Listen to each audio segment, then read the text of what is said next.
good run at the Kauhabatenka yesterday, picking up the garbage. Load them up. So anyway, season plan. So how is my season plan going to be building up to the Valencia Marathon in November 20th? Well, so I plan my races. I start off with a 10K, Cowharbor 10K. My next race is going to be the Brooklyn Half Marathon. I'm going to go for that wonderful sub-hour 5. The way my workouts have been going, I like to do a lot of tempo runs. I like to do a lot of aerobic stuff, especially in the summer, the fall. It's where you get the bulk of your mileage. You want to do a lot of tempos. You want to do not so lactic acid like taxing workouts. Not so much speed, but a lot of aerobic. So big long runs, 20 miles is good. It's not really that long for me, but it's good. You do them at 6-minute pace. They're fast. You do progression runs, 15-mile progression run. Start off at 8-minute pace and at 5:10 pace. So you're ending on that aerobic zone, and that's not a bad workout. And every time you do a tempo run, so I did that 6-mile tempo run a few weeks ago. Then I did 7-mile tempo run this Sunday.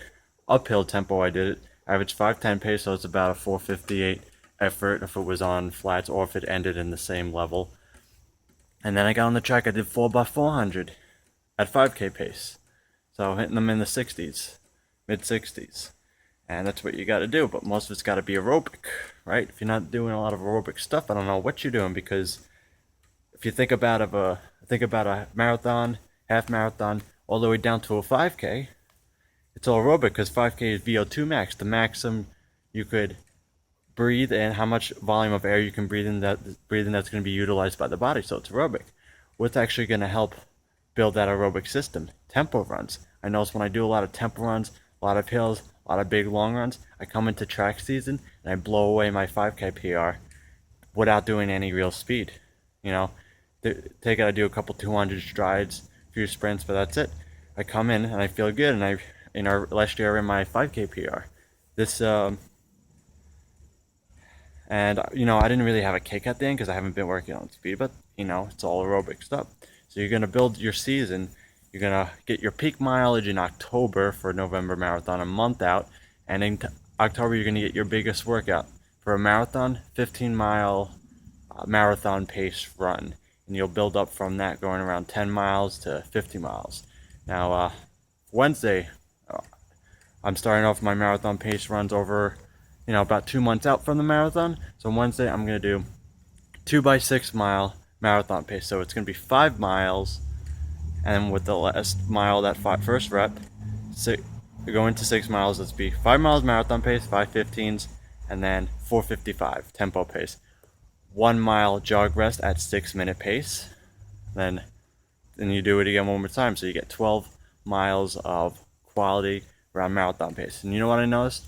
Going slower than your race pace to once again build up that aerobic system, just like I said with the 5K. When you train for a half marathon, do a lot of marathon pace runs or get a lot of tempo runs at, let's say I want to go 4:56 pace, right? So you do a lot of marathon pace runs around 5:10, 5:15 pace, but then you also get some of those tempo runs at 4:58 pace, right? So right on there. So you get your tempo runs and your marathon pace. Then you get your VO2 max workouts, and I don't really do much of them. For the 10K, most of my workouts were still actually, before the Cowharbor 10K, they were still mostly tempo runs, 6-mile tempo run, 3x2-mile tempo at half marathon effort. Once again, doing them on the roads, doing them on hills, getting the strength, doing tempo progression runs.